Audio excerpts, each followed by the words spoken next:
वेदान्तस्य ज्ञानञ्जन शलाकया चक्षुरुन्मीलितं येन तस्मै श्रीगुरुवे नमः। जय श्री कृष्ण चैतन्य प्रभु नित्यानंद, श्री अद्वैत गदाधर श्रीवासादि गौर भक्त वृंद।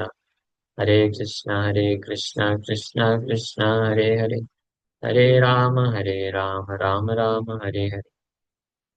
हरे कृष्ण। सभी भक्तों का हार्दिक स्वागत है आज की भगवद गीता की चर्चा में। हम लोग चर्चा कर रहे हैं दूसरा अध्याय X30। तो पिछले अध्याय में हम लोग चर्चा किए थे आश्चर्यवत श्लोक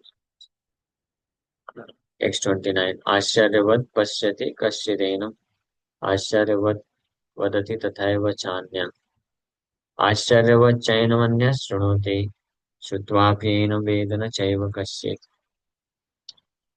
ये आत्मा के बहुत सारे कैरेक्टरिस्टिक्स यानी गुणों का, लक्षणों का वर्णन भगवान किए पिछले कई श्लोकों में। और फिर फाइनली भगवान वर्णन किए ये आश्चर्यवत श्लोक कि आत्मा कैसे अद्भुत कैरेक्टरिस्टिक्स, लक्षणों के बारे में जो जानता है, सुनता है, जिसको समझ में आता है या जो वर्णन करता है, वो सब आश्चर्यचकित रह जाते हैं।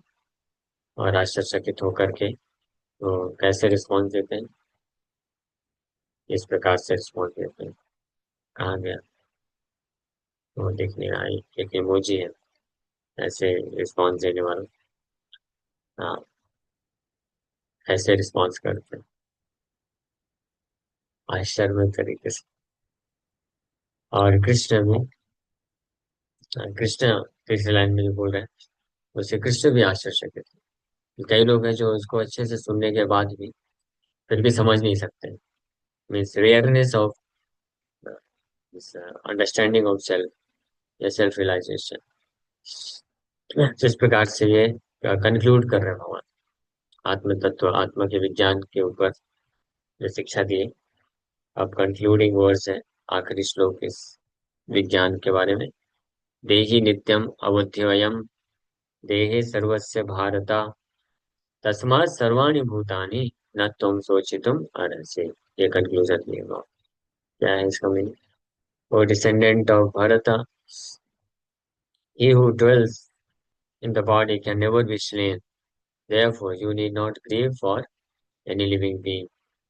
कि हे भारत, भरतवंशी अर्जुन, जो इस शरीर में विद्यमान है, देही। तो वी शुड ऑलवेज रिमेम्बर देहा एंड देही। देही कैसे? देही मतलब देह में रहने वाला, उसको देही बोलते हैं। तो ये शरीर में रहता है उसको देही, इसलिए उसका कभी भी विनाश नहीं हो सकता है। देही, ये निष्कर्ष है कि देही मतलब जिसका शरीर है वो कभी नष्ट नहीं होगा। देह नष्ट हो जाएगा लेकिन देही नित्यम अवध्योयम। अवध्योयम, इसका वध नहीं किया जा सकता है। देहे सर्वस्व भारत, इस देह के स्वामी देही को कभी वध नहीं किया जा सकता है। Therefore you need not grieve for any living being. तस्मात् सर्वाणि भूतानि, इसलिए किसी भी जीवात्मा के लिए आप यानी किसी भी परिस्थिति में आपको लैमेंट नहीं करना चाहिए, शोक नहीं करना चाहिए। मतलब अपने कर्तव्य के पालन करने से विचलित नहीं होना चाहिए। ये भगवान फाइनल डिस्कस दे रहे। The Lord now concludes the chapter of instruction on the immutable spirit soul। भगवान ये इम्यूटेबल यानी अविकारी, इम्यूटेबल मतलब अविकार्य अयम, जिसमें कोई विकार नहीं उत्पन्न होता है। तो उस आत्मा के बारे में जो अविकारी रहता है हमेशा, अनचेंजेबल, अचलो अयम सनातन, अविकार्य अयम, अचलो अयम सनातन, उस पे निष्कर्ष दे रहे हैं finally. In describing the immortal soul in various ways, Lord Krishna establishes that the soul is immortal and the body is temporary।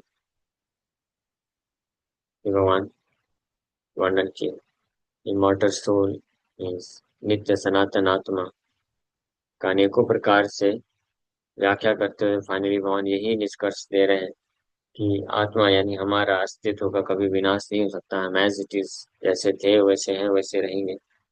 और शरीर जो है क्षणिक होता है, टेम्परेरी होता है।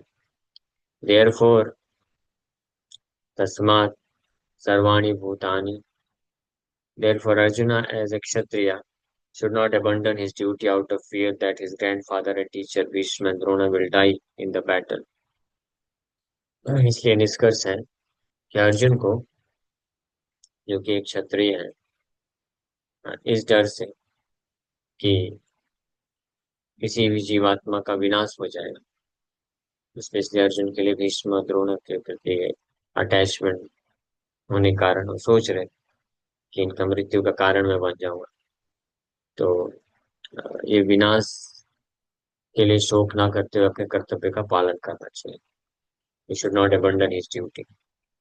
उसी प्रकार से हमारी ये समझते हुए कि हम शरीर नहीं है, आत्मा है, और आत्मा हमेशा नित्य सनातन है, ये जानते हुए हमको हमारे जो कर्तव्य है उसको त्यागना नहीं चाहिए, इस डर से कि भौतिक रूप से हमको कुछ हानि हो जाएगी या कुछ हम खो बैठेंगे, उसके लिए लैमेंट नहीं करना चाहिए। ये final conclusion. On the authority of Shri Krishna, one has to believe that there is a soul different from the material body, not that there is no such thing as soul, or that living symptoms develop at a certain stage of material maturity resulting from the interaction of chemicals। तो भगवान श्री कृष्ण की authority, Krishna की authority क्या है? Supreme authority. इसलिए वेद व्यास जी स्पष्ट लिखते हैं, श्री भगवान उवाच, कृष्ण जब गीता बोल रहे हैं तो वेद व्यास जी क्या लिख रहे हैं? श्री भगवान उवाच लिख रहे हैं। श्री भगवान उवाच means the greatest authority, the supreme authority Krishna is speaking। उवाच, कृष्ण ने कहा मीन्स परम भगवान, परम अधिकारी, सर्वोत्तम अधिकारी कृष्ण है। तो उनकी अथॉरिटी के बेसिस पे ये पूर्ण रूप से स्वीकार करना चाहिए हर किसी को कि ये शरीर से भिन्न एक आत्मा करके वस्तु होती है, और हमारा वास्तविक पहचान शरीर नहीं आत्मा है। हाँ, ऐसा नहीं समझना चाहिए कि कोई आत्मा वगैरह नहीं होती। ये जो जीवन है, लिविंग सिम्टम्स, जीवन के लक्षण, ये भौतिक किसी परिस्थिति में उत्पन्न होता है। हाँ, तो एक तरफ साइंटिस्ट अथॉरिटी है जो बोलते हैं कि आत्मा नहीं है, भौतिक अलग अलग भौतिक परिस्थिति पे जीवन उत्पन्न होता है, और एक तरफ श्री कृष्ण की अथॉरिटी। कौन ज्यादा अथॉरिटेटिव है, किसकी अथॉरिटी का ज्यादा मान्य वैल्यू? तो भगवान कृष्ण मोस्ट अथॉरिटेटिव। साइंटिस्ट है, उनका अथॉरिटी 100 200 300 400 साल के लिए होता है, वो भी नहीं रहता। वो भी यार 50 60 70 80 साल में कोई ना कोई दूसरा साइंटिस्ट आकर के उनकी थ्योरी को डिस्प्रूव कर देता है, तो फिर नई अथॉरिटी बन जाती है, वो अथॉरिटी चेंज हो जाती है।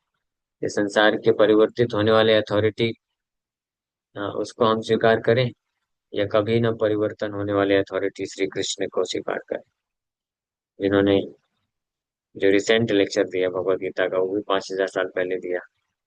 और 5000 साल कम से कम, यानी बोल सकते हैं कि 5000 साल से कम भगवान कृष्ण को अथॉरिटेटिव स्वीकार किया गया है।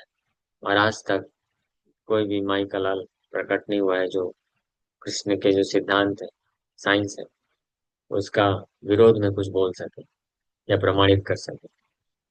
कोई भी ऐसा नहीं किया है। तो इसलिए भगवान कृष्ण हमेशा के लिए सुप्रीम अथॉरिटेटिव बने रहते हैं। तो इसलिए उनकी अथॉरिटी के बेसिस पे हम आंख मूंद के भी ये बोल सकते हैं कि ये शरीर हम नहीं है, आत्मा है, और शरीर से भिन्न वस्तु होती है आत्मा, और आत्मा नित्य है, सनातन है, इसका वध नहीं हो सकता है, और शरीर टेम्परेरी है। और इस बेसिस पे हम ये पूर्ण रूप से कन्विंस होते हैं कि अगर कार्य करना है तो आत्मा के लिए कार्य करना है. So though the soul is immortal, violence is not encouraged, but at the time of war it is not discouraged when there is actual need for it. हालांकि आत्मा नित्य है, सनातन है, कभी मार नहीं सकता है, लेकिन इसका मतलब ये नहीं है कि शरीर के ऊपर हिंसा किया जाए अनावश्यक रूप से. लेकिन जब जरूरत पड़ती है ये सो कॉल्ड हिंसा की किसी जीवात्मा के ऊपर, जैसे युद्ध है, तो वो करने से भी व्यक्ति को कतराना नहीं चाहिए, और स्पेशली अर्जुन और क्षत्रियों के लिए शिक्षा है. That need must be justified in terms of the sanction of the Lord and not capricious. तो वो जरूरत भगवान के द्वारा सैंक्शन होना चाहिए, अथॉरिटी के द्वारा सैंक्शन होना चाहिए. तो इस प्रकार से भगवान ये आत्म तत्व के विज्ञान को यहाँ पे कंक्लूड करते हैं इस श्लोक में. तो कल से हम लोग ये टेक्स्ट 31 स्वधर्म विचावेक्ष नाविकम्पितो महाराज धर्माधि युद्धाश्रय अन्य क्षत्रिय न विद्यते, इस श्लोक पे चर्चा करेंगे कि भगवान अभी तो आत्म तत्व के हिसाब से अर्जुन को इनकरेज किए कि ये जानते हुए अर्जुन कि आप ये शरीर नहीं आत्मा हो, you should be fully convinced and fight, युद्ध करना चाहिए, अपने कर्तव्य का पालन करना चाहिए. अब कल के श्लोक समान इस बात पे फोकस करेंगे कि अगर अपने वर्णाश्रम धर्म के हिसाब से भी देखा जाए तो अर्जुन आपको युद्ध करना चाहिए. क्षत्रिय धर्म के हिसाब से, मतलब बेसिस ऑफ क्षत्रिय धर्म. ओके, यहीं पे विराम करते हैं. Thank you very much. Hare Krishna. किसी बात का कोई प्रश्न है?